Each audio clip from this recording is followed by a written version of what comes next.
എടി സുജാതേ, എല്ലാവരോടും എഴുന്നേറ്റ് റെഡിയാവാൻ പറ. 7:30 മണിക്ക് അമ്പലത്തിൽ എത്തേണ്ടതാണ്. വന്ന് ഒരൊറ്റ എണ്ണത്തിന് അമ്പലത്തിൽ പോകുന്ന കാര്യത്തില് യാതൊരു താല്പര്യം ഇല്ലാണ്ടായി. എടി സുജാതെ, നീ ഇതുവരെ ഇറങ്ങിയില്ലേ? ദാ വരുന്നു. ചേച്ചി ഇറങ്ങിക്കോ. അല്ല, ഇതെന്തൊരു ഒരുക്കാണ്. പെണ്ണുങ്ങളൊക്കെ കഷ്ടം. അമ്പലത്തിലേക്കാ പോകുന്നത്, അല്ലാണ്ട് പെണ്ണ് കാണാനല്ല. ഒന്നിങ്ങോട്ട് ഇറങ്ങുന്നുണ്ടോ? വലിയ ആളെ കൊല്ലാൻ കാത്തെത്തുണ്ടാവും. ഓ, നിന്റെ ചേച്ചി ആളെ പിടിച്ച് മൂക്ക് കയറ്റി കളയുന്നില്ലല്ലോ. ഒന്ന് പതുക്കെ പറ, വലിയച്ച് കേക്കണ്ട. ഒറ്റ എണ്ണത്തിന് സമയനിഷ്ഠ എന്നുള്ള സംഗതിയേ ഇല്ല. ആ 2 മുതുകാളകള് ഇന്നലെ രാവിലെ പേരാമ്പ്ര പോയതാ. ഇതുവരെ ഇവിടെ എത്താൻ സമയമായിട്ടില്ല. കല്യാണത്തിന് പോയതല്ലേ, അത് കഴിഞ്ഞപ്പോ പിന്നെ അവിടെ തന്നെ കൂടാന്ന് കരുതിയിട്ടുണ്ടാവും. കൂട്ടുകാരൊക്കെ ഉണ്ടല്ലോ, ഇപ്പൊ എത്തും. തന്റെ ഈ വക്കാലത്ത് പിടുത്ത 2 എണ്ണത്തിനും വഷളാക്കണത്. ആ ചന്തു ചെക്കനോട് പോയി കാണില്ലല്ലോ. ചന്തുവേ, എടാ ചന്തു. താൻ മിണ്ടാതിരിക്കും, ഞാൻ വിളിച്ചോളാം. എടാ തുപ്പാക്കി, എവിടെ പോയി കിടക്കായിരുന്നറ? ഞങ്ങൾ ഇറങ്ങാണ്. നീ വേഗം മണികണ്ഠനും കൂട്ടി വരണം. പിന്നെ അമ്പലത്തിലേക്കാ വരുന്നേ, കുളിച്ചിട്ടൊക്കെ വരണം. നീ വന്നില്ലേലും മണികണ്ഠനെ അവിടെ എത്തിച്ചേക്കണം. അപ്പൊ തന്നെ നേരെ ഒരുപാട് വൈകി.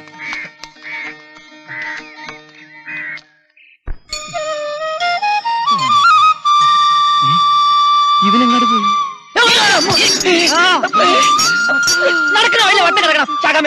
സോറി ഇന്നലെ രാത്രിയിലത്തെ ക്ഷീണം കൊണ്ട് ഞാൻ അല്പം ഉറങ്ങിപ്പോയി.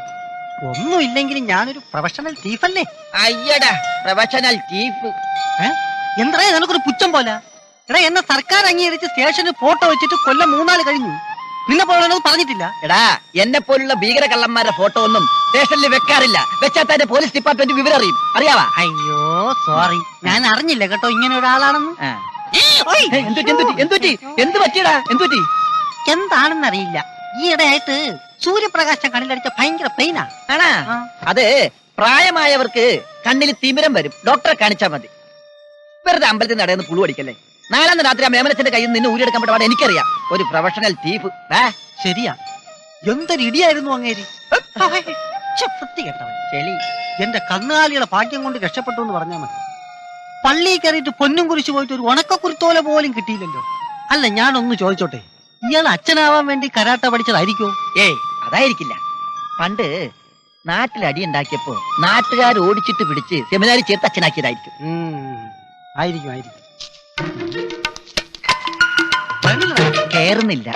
ഓ, ഷൂസോ. ഇനി നിന്റെ ചെരുപ്പെടുക്കാൻ മറക്കണ്ട. അത് ഞാൻ മറക്കും. പൊന്നും കുരിശ് തരാം, പട്ടുവള തരാം, പശുക്കുട്ടിയെ തരാന്നൊക്കെ പറഞ്ഞ് ഓരോരുത്തരെ കയ്യിൽ നിന്ന് 1000, 2000, 3000 ഒക്കെ വാങ്ങിയത് എങ്ങനെ ഇനി തിരിച്ചു കൊടുക്കുന്ന ഞാൻ ആലോചിക്കുന്നു. അത് തന്നെ ഞാനും ആലോചിക്കും.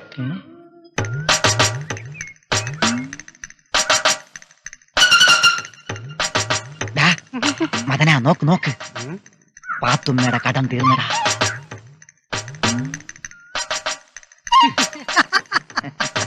ആനമുറ്റത്തെ തുപ്പാക്കി ചന്തു ആൽത്തറയിൽ കിടന്ന് ഉറങ്ങിയ പാത്തുമ്മേരെ കട എങ്ങനെ തീരും? അങ്ങനെയാണെങ്കിൽ ഇത്തിരി മുമ്പേ ഞാൻ കിടന്ന് ഉറങ്ങുമ്പോ നമ്മുടെ ഇത്തിരി കടമെങ്കിലും തീരണ്ടേ? അത് നോക്ക്.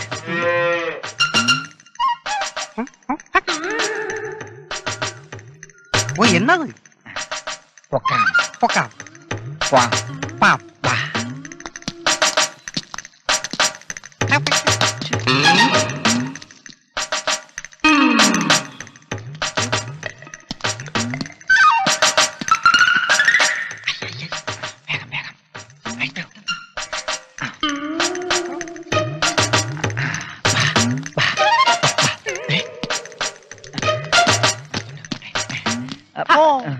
എവിടെയാണ് സാധനം കണ്ടുവച്ചിരുന്നെന്ന് പറഞ്ഞിരുന്നേ? ഞാൻ വന്ന് കൊണ്ടുപോരില്ലായിരുന്നു. ഇത് തന്നേരെ. ഇത് വേറെ ആക്കുള്ളതാ. അത് വേണ്ട, എനിക്ക് ഇത് മതി. ലോനപ്പനുള്ളത് ഇതല്ല. ലോനപ്പനുള്ള അടുത്ത ലോഡിൽ വരുന്നുണ്ട്. അത് വരുമ്പോ തരാം. അത് ശരിയാവൂല. അയാൾക്കുള്ളത്. എനിക്കിത് മതി. ഇത് അയാൾക്കുള്ളതാണ്. എനിക്കിത് മതി. അയാൾക്കുള്ളതെന്ന് പറഞ്ഞില്ലേ? നമുക്ക്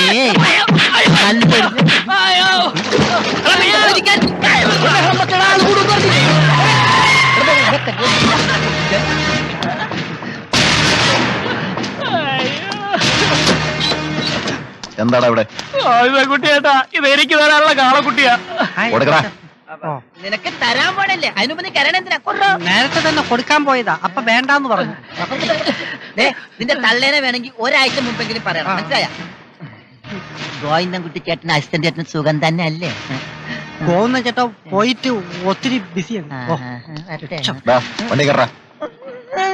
നിന്നോടല്ല അവനോടാ. കേറുണ്ടില്ലേ? നിക്കടവിടെ. ആനമുറ്റക്കാരെ നടക്കിരുത്തം കൊണ്ടുവന്ന മുറിയെ തൊട്ട് അശുദ്ധാക്കാൻ നിനക്ക് എങ്ങനെ ധൈര്യം വന്നത്? ആനമുറ്റത്തുകാരൊന്നും നെറ്റിലെഴുതി ഒട്ടിച്ചിട്ടുണ്ടോ? ഇതേ ലോനപ്പന്റെയാ. ചൂലെ, ആനമുറ്റത്തുകാരെ പറമ്പിൽ വീണ തേങ്ങയ്ക്കും വാങ്ങിക്കുന്ന ഒട്ടിപ്പില്ലടാ. പക്ഷേ ഒരുത്തിരിന്നോളം തൊടാൻ ധൈര്യം കാണിച്ചിട്ടില്ല. തൊട്ട അപ്പ അവന്റെ കൈ വെട്ടും. മൂല്യ താഴേർക്കടാ. എടാ മൂല്യ താഴേർക്കാൻ. പറഞ്ഞാ കേൾക്കാതിരിക്കാൻ മാത്രം നിന്റെ തന്താരാടാ. വിടവി. ആനമുറ്റത്തുകാരൻ നെഞ്ഞത്ത് ചവിട്ടി ഒരുത്ത് നടന്നു പോണത് കണ്ടില്ലേ? ഇവരോട് ചോദിച്ച ഈ സർവാട്ടിലെ ആൺകുട്ടികൾ ആരുമില്ലേ? എടാ രാമകൃഷ്ണ, രാജീവാ.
ആനമുറ്റത്തെ ഉണ്ണിമാര് റൗഡികളല്ല. പക്ഷെ റൗഡിസം കാണിക്കാൻ വരുന്നാലേ പീസ് പീസാക്കി വെട്ടി നുറുക്കി പ്ലാസ്റ്റിക് കവറിലാക്കി തേച്ച് പറ ഡാമിനറി ഓർത്തോ.